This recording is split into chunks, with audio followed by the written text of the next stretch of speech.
Hello friends, आज का हमारा सेक्शन है section number 470 power to remove difficulties. If any difficulties arises in giving effect to the provision of this act then central government may by order in official gazette make such provision that not inconsistent with the provision of this act. It means अगर इस act के किसी भी provision को effect देने में किसी भी तरीके की डिफ़िकल्टीज़ आ रही है तो सेंट्रल गवर्नमेंट जो है ऑर्डर देकर इन ऑफिशियल गैजेट ऐसे प्रोविजंस बना सकता है जो इनकंसिस्टेंट नहीं होने चाहिए with the provision of this act. Now, proviso of this section. No such order made after the expiry of the 5 year from the date of commencement of section 1 of this act. section 1 के बारे में हम already discuss कर चुके हैं in previous class. तो section 1 के commencement के 5 ईयर्स के बाद सेंट्रल गवर्नमेंट इस तरीके का कोई भी ऑर्डर जो है वो मेक नहीं कर सकती है।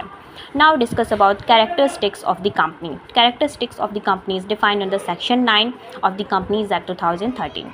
Separate legal entity. कंपनी जो है एक सेपरेट लीगल एंटिटी होती है। इट मीन्स ये टोटली डिफरेंट होती है from the member who formed it. मतलब कि जिस मेंबर ने इसे बनाया है उससे ये बिल्कुल ही डिफरेंट होती है, मतलब इसकी अपनी एक अलग पहचान होती है। इसमें एक बहुत ही फेमस केस है salmon case, salmon company and versus salmon. इस केस में क्या हुआ था, सैलमन जो था एक वुड मैन्युफैक्चरिंग का बिज़नेस जो है वो कैरी करता था। उसमें उसकी डॉटर, उसकी वाइफ एंड उसके 4 सन्स जो थे वो शेयर होल्डर्स थे एंड वो खुद उस कंपनी का डायरेक्टर था। एक टाइम उसकी कंपनी जो है वो डिफ़िकल्टीज़ में चली गई तो लिक्विडेशन किया गया एंड उसके जो भी एसेट्स थी उनको बेचकर उनकी लायबिलिटीज़ को पे करने की कोशिश की गई।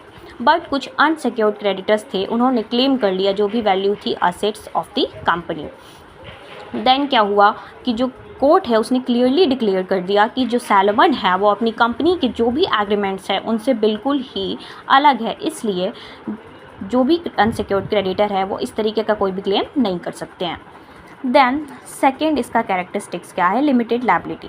Member in company is limited to the extent of unpaid amount of value of shares. जो कंपनी के मेंबर्स हैं उनकी लायबिलिटी जो है वो लिमिटेड है only unpaid amount of the value of shares. मतलब जो उनके शेयर्स के अनपेड अमाउंट है उतने ही अमाउंट के लिए वो जो है लाइबल है, इसके अलावा उनकी कोई भी एक्स्ट्रा लायबिलिटी नहीं होती है। Now perpetual succession. Perpetual succession का मतलब है कि company having common seal with the power to acquire hold dispose of the property. It means कि कंपनी जो है उसकी अपनी अलग पहचान है एंड मेंबर में कम एंड मेंबर में go out but the company can go for ever. मतलब कि मेंबर जो है वो आएंगे जाएंगे बट कंपनी जो है वो हमेशा कंटिन्यू चलती रहेगी। Fourth is transferability of the shares. Company में जो है शेयर्स की ट्रांसफरेबिलिटी जो है वो बिल्कुल ही क्लियर होती है, शेयर्स को ईजिली ट्रांसफ़र किया जा सकता है। Now fifth is common seal. Company की जो है अपनी एक सिग्नेचर होती है जिससे कि उसके किसी भी डॉक्यूमेंट्स को साइन किया जाता है।